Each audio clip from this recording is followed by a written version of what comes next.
আসসালামু আলাইকুম ওয়া রাহমাতুল্লাহি ওয়া বারাকাতুহু। ৫ নম্বর প্রশ্ন, পাইলটের চাকরি কি শরীয়ত সম্মত? আর একজন পাইলট কিভাবে সালাত আদায় করবে? কারণ তাকে এক এক সময় এক এক দেশে থাকতে হয়। এই সময় সে কোন জায়গার সময় মতো সালাত আদায় করবে?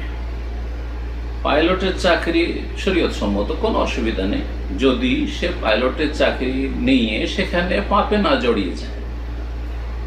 অনেক চাকরি আছে, চাকরিগুলি হালাল, কিন্তু পারিপার্শ্বিক অবস্থার কারণে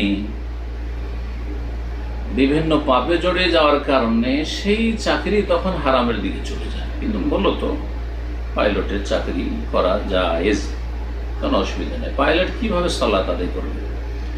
পাইলট যেখানে থাকবে সেখানে সালাত আদায় করবে।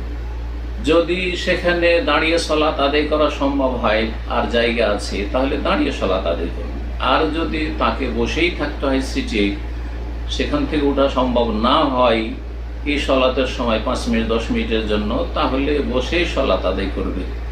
যদি কিবলামুখী হওয়া সম্ভব হয়, যে কিবলার দিকে ফ্লাইটটি যাচ্ছে, তাহলে কিবলামুখী হয়ে সালাত আদায় করবে। আর যদি তা সম্ভব না হয়, উল্টো দিকে ডানে বামে উত্তর দক্ষিণ, কোনো অসুবিধা নেই। ফাইনামা তুওয়াল্লু ফাসাম্মা, যখন কিবলামুখী হতে সক্ষম নয় কোনো ব্যক্তি, সে পাইলট হোক অথবা কোনো বন্দী হোক অথবা কোনো রোগী অসুস্থ ব্যক্তি হোক, যে কোনো অবস্থা নিরুপায়, এখন কিবলামুখী হতে পারছি না বা কিবলা সম্পর্কে আমি বুঝতেই পারছি না, আর কেউ আমাকে বলার নেই, তাহলে যে দিকটা আপনার, যে দিকটা পারছেন এবং যে দিকটা অনুমান হচ্ছে সেটা কিবলা, সেদিকে করবেন। এক কথায় ফাত্তাকুল্লাহ মাস্তাতাউ, যথাসাধ্য আল্লাহকে ভয় করো। এই ব্যক্তির সাধ্যে রয়েছে যে আমি বসে এইভাবেই সালাত আদায় করি, এর বেশি আমি পারছি না, কিবলামুখী হতে পারছি না, কোনো অসুবিধা নেই।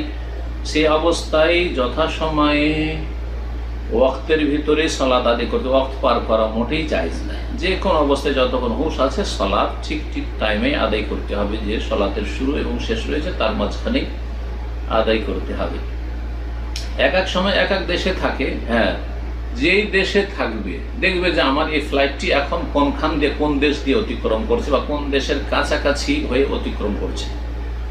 যে এলাকা দিয়ে অতিক্রম করছে সেই এলাকার টাইম ফলো করবে এবং সেখানকার সময় অনুযায়ী সালাতের টাইম ধরে নিয়ে সালাত আদায় করবে। আশা করি বিষয়টি বুঝতে পেরেছেন।